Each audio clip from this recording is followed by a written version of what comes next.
Hey everyone, it's Tori coming back at you with another video. This is my first friend I made in Japan. Say hi, Sam. Hello. So we're at Tokyo, Teamlab Planets. No planets. That's tonight.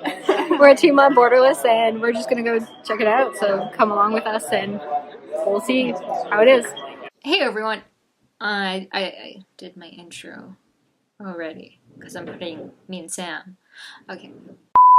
So I wanted to do this video because my mind is oh my god. Anyways, I wanted to do this video because I wanted to compare the two Teamlab Borderless and Teamlab Planets for people that are considering going to just one. As I went to both of them, I'll be showing glimpses of what they both look like. So let's get right on with the video. So my experience with Teamlab Borderless was we got there around 10:30 and it opened at 10 and there was actually a massive lineup for Teamlab Borderless, but I kind of expected that because it was cherry blossom season and it also was spring break for a lot of people, so people all over the world kind of had spring break. It was a pretty big lineup, but when we were moving, we got in pretty fast. Like, it was only a half an hour lineup. So yeah, the lineup looked really long, but it only took just half an hour to get in, but we already had our tickets, so it might be a bit different if you don't have tickets, and it actually sells out pretty fast. So I would highly suggest to book your tickets online a couple days before. I think I booked it before I even went on my trip. So the experience with Teamlab Borderless is you walk into the doors and you have like a bunch of different ways you can go. And we went in one way and we saw a bunch of projections along the wall and it's absolutely stunning. So you just go around and walk around for pretty much the whole time you want to, and you can stay as long as you want. No one's rushing you to do anything, to get out or anything. No one's telling you which way to go, which I feel is like a little bit confusing because I feel like we went into many rooms that seemed similar, but they weren't similar. But apparently the projections change in every room, so you can have the same projection in one room and in the other room it'll be a different projection when you go back. I meant the same. Anyways, so pretty much with our experience, we were walking around for probably 3 hours before we got tired. So we were there till like 2 p.m., maybe 2:30 p.m. I'm pretty sure it was actually 2:30 p.m. But I would highly... So we go in, there's a bunch of things. There were actually some lines like the light bulb museum. Is it the museum? The light bulb kind of experience that you will see like in everyone's photographs. That actually had a line, and I think we were in that for at least 15 minutes to 20 minutes. So it was kind of a long line and kind of a long wait. And once you go in, you only have like 2 minutes or a minute to be in there, take as much photos as you can. So just a reminder, get on your photos as soon as you can if you want photos. If you want to just enjoy. There was some activities for kids. So they had a station where you could draw, and after you're done your drawing, you go give it to someone, and someone actually puts it into a computer which programs the projection to do your drawing. And you can like see fish of like kids that drew the fish just like walking by, and then you could like step on the fish and like it'll pop, which is kind of weird.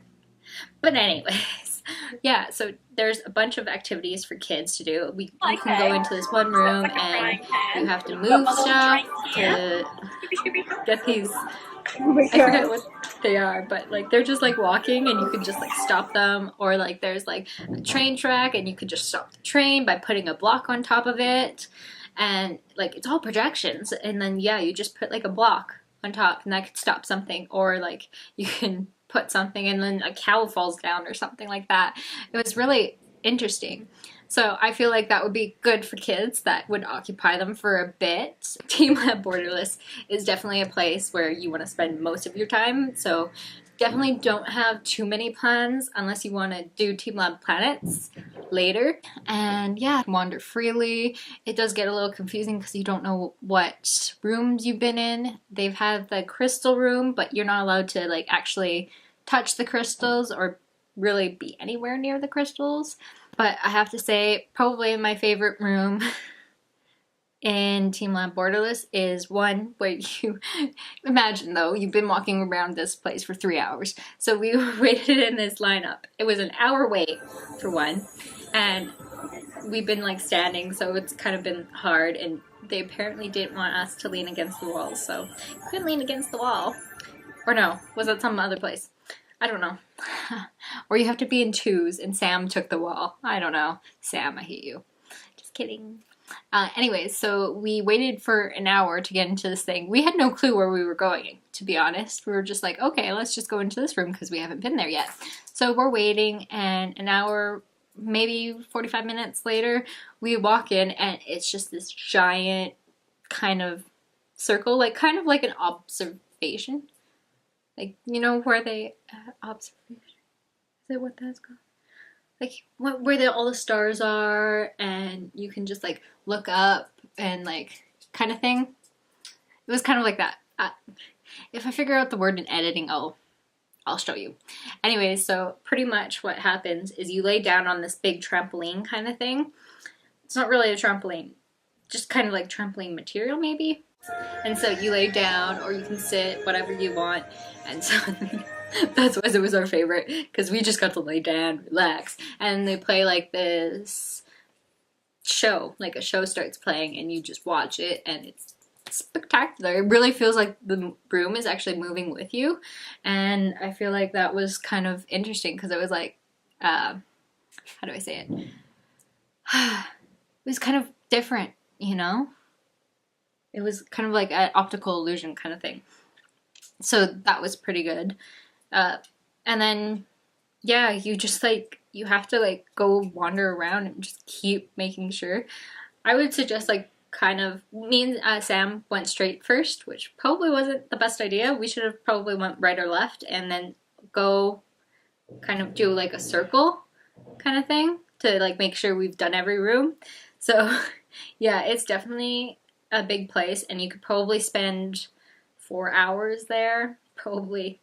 We did 3, and probably that's like the minimum you can do. And now on to Teamlab Planets.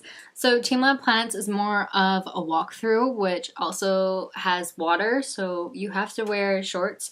Remind you, this was in March, so me and Sam both thought Teamlab Borderless wouldn't take that long, and we were in the same vicinity as Teamlab and Teamlab Borderless. I mean Planets.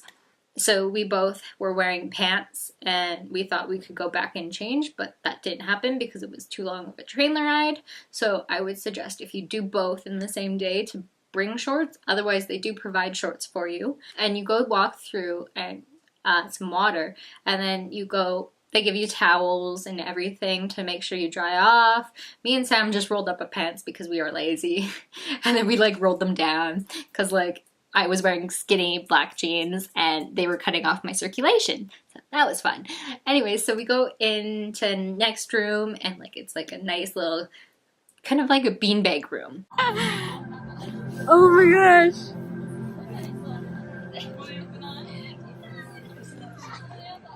Oh, I can't even tell where you put things. We're just in like a full-on room of, what is it called? Like styrofoam? That's styrofoam. It's beanbag? Yeah, like it's like a full room beanbag. I don't know what they call them. They're soft, squishy beanbags. This is so much fun. And me and Sam, well, I mostly had all the problems of, hi, you want to say hi? Hi. Hi, hi, hi. No, no, no, no, no. Do not mess up my makeup. Okay. And so it was basically me that had a problem getting up. Like, it's really hard to get up, but it's really fun. It's like an exercise. Ugh, who wants to exercise on vacation? So you go into the next room. Like, it kind of had like water, and then room, and then another water room, and then a room, and then another water room. That's pretty much what Planets kind of was. I I'm pretty sure there was only like 5 rooms, and if it gets busy, I'm pretty sure they'll start pushing people out. We didn't actually have that problem because we went at night, which I would suggest you do because it's actually cheaper at night. So that would save you some money. Anyways, so yes, we go through all these rooms and they're kind of similar. There was also a crystal room in it. So Teamlab Borderless and Teamlab Planets have the crystal room, which kind of can be upsetting if you go to both of them. Anyways, yes, you go into all these rooms and you can't go back. So if you want to stay in a room, stay in it as long as you can, get all the pictures, but yes, you cannot go back. And then, yeah, there's only 5 rooms, so I felt like it wasn't as many as they should have had because me and Sam, the total amount of time we were there was probably 45 minutes, which isn't that long.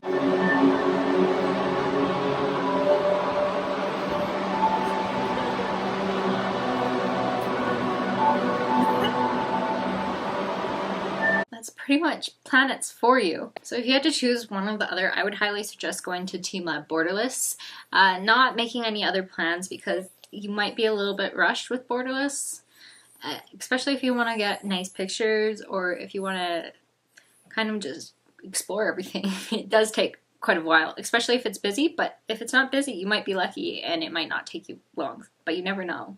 So that I do probably suggest going on a weekday rather than a weekend, as it would be more busy. For kids, I would definitely suggest Borderless. Teamlab Planets is not really kids kind of thing. It's more of, hey, here's a room, go to the next room kind of thing. And there's no playing things that you can do with the planets. That's more Borderless, where the kids can sit down, draw, play, whatever they want. I think there's at least 3 rooms that had like stuff where the kids can sit down and play, and then there was like another room where they can draw kind of thing. So 4 rooms in total for kids at Borderless. But if you don't have time and you want to just get like a teaser of what Borderless would be, I would highly suggest Planets, going to Teamlab Planets, because it's such a less time consuming and it does give you a glimpse of what Borderless would be like, just not showing you every single thing. Which one was my favorite? I'd have to say it's kind of hard because you don't get the water experience in Borderless. That's the biggest difference between the two. If you really do have the chance to see them both, I would highly suggest to see them both. My favorite probably was Borderless, as it does have a lot more to do, a lot more to take pictures in, just a lot more. But again, if you don't have the time, I would highly suggest Planets and going to Planets. Anyways, that's all I have for you guys. I hope you enjoyed. Make sure you give this video a like.